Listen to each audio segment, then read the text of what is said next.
Merong component yung ating mineral drops na ito po ay kasagutan sa insomnia. Nabanggit ko kahapon na ang ating mineral drops po ay marami po yung nagagawa.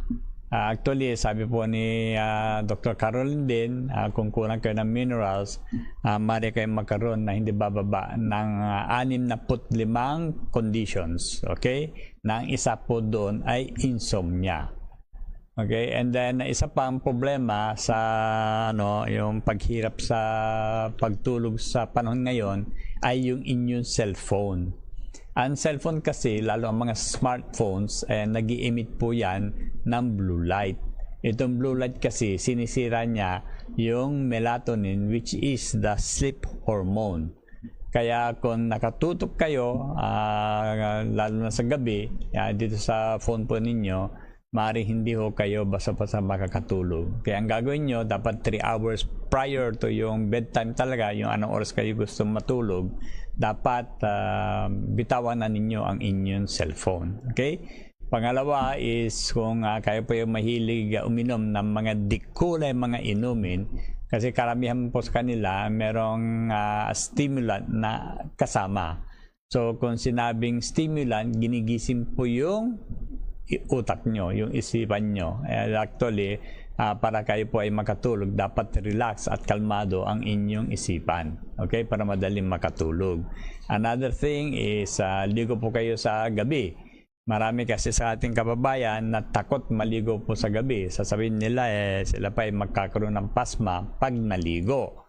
Actually, ang pasma po ay isang condition na sa Pilipinas lang po nakikita. Okay? Hindi sa ibang parte ng mundo. So, hindi po problema maligo. Ako nga at my age ngayon na 68, kasi ang policy sa bahay namin noon, kung hindi ka maligo sa gabi, hindi ka pwede makatungtong sa kama mo. Okay? Matutulog ka kahit saan, wag lang sa kama mo.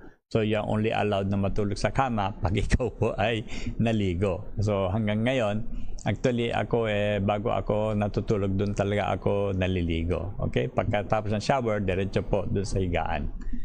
And another thing is, dapat ang kwarto mo is dapat madilim na madilim. Kasi may ibang taon very sensitive sa ilaw.